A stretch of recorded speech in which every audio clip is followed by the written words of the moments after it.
क्या कुंभकर्ण सिर्फ एक राक्षस था या फिर लंका का सबसे बड़ा वैज्ञानिक जिसका ज्ञान आज के साइंस को भी हैरान कर देता है? क्या सच में कुंभकर्ण का 6 महीने की नींद एक एडवांस साइंटिफिक एक्सपेरिमेंट था? आज की वीडियो में हम इस अद्भुत रहस्य को समझने की कोशिश करेंगे, हिंदू धर्म की परंपराओं, ग्रंथों और कुछ मॉडर्न थ्योरीज के बेस पर। दोस्तों, इतिहास काल में आपका स्वागत है। आज हम बात करेंगे एक ऐसे चरित्र की जिसे हम सब कहानियों में तो जानते हैं, पर उसके ज्ञान की गहराई को कभी समझने की कोशिश नहीं की। कुंभकर्ण, रावण का भाई और लंका का योद्धा। चलिए चलते हैं इस अद्भुत कहानी की तरफ। कुंभकर्ण का जन्म और ज्ञान।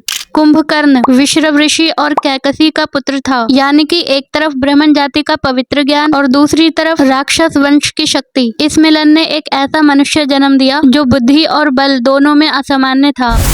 रामायण के अनुसार कुंभकर्ण चारों वेदों, धर्मशास्त्रों, तंत्र मंत्र और आयुर्वेदा का ज्ञान रखता था। कई पुरोहित और पंडित उसे तंत्र का महारथी कहते थे। कुछ ग्रंथों में लिखा है, कुंभकर्ण ने लंका की आधुनिक सुरक्षा व्यवस्था का निर्माण किया था, आज के टाइम में जिसे हम डिफेंस इंजीनियरिंग कहते हैं। 6 महीने की नींद, क्या ये एक वैज्ञानिक एक्सपेरिमेंट था? हम सब ने सुना है कि कुंभकर्ण एक बार सोता तो 6 महीने तक उठता नहीं था और ये सब एक श्राप के कारण हुआ। लेकिन ध्यान से देखने पर कुछ थ्योरीज ये कहती हैं, जैसे पहली थ्योरी कंट्रोल्ड हाइबरनेशन टेक्निक। आज के साइंस में एनिमल्स हाइबरनेशन मोड में जाते हैं, जहां उनका शरीर एनर्जी सेव करता है, हार्ट रेट स्लो होता है और बॉडी हीलिंग मोड में चली जाती है। कई रिसर्चर्स मानते हैं कि कुंभकर्ण का शरीर एक एडवांस हाइबरनेशन सिस्टम जैसा काम करता था। ये कोई श्राप नहीं, बल्कि एक साइंटिफिक सीढ़ी थी। दूसरी theory intensive energy storage. Ramayan के अनुसार कुंभकर्ण को लड़ाई के समय इतनी शक्ति मिल जाती थी कि पूरी सेना हिल जाए। कई लोग मानते हैं 6 महीने की नींद उसके शरीर की एनर्जी रिचार्ज सिस्टम थी। ऐसे सिस्टम का जिक्र योग शास्त्र में भी मिलता है। तीसरी theory brain power reset. Kumbhakarna meditation और तपस्या में निपुण था। कई योग ग्रंथ बोलते हैं लंबी निद्रा मानसिक शक्ति को ऊर्ध्व दशा देती है, यानी कि वो एक हाई लेवल योगिक स्टेट यूज करता था। लंका का इंजीनियर कुंभकर्ण।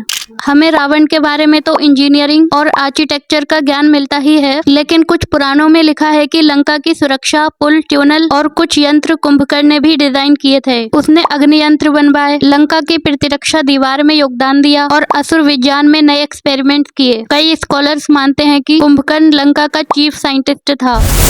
राम रावण युद्ध में उसका चरित्र। कुंभकर्ण ने कभी भी अधर्म का समर्थन नहीं किया। जब उसे जगाया गया तो सबसे पहले उसने रावण को समझाया कि अधर्म से जीत कभी नहीं मिलती। ये कहना एक राक्षस का नहीं बल्कि एक ज्ञानी का सबूत था। पर जब उससे देशभक्ति और धर्म के बीच चुनना पड़ा तो उसने लंके के कर्तव्य को चुना। उसकी मौत राम जी के हाथों हुई, पर राम जी ने भी उसकी शौर्य और ज्ञान की तारीफ की थी। कुंभकर्ण का रहस्य, महान योद्धा या महान वैज्ञानिक।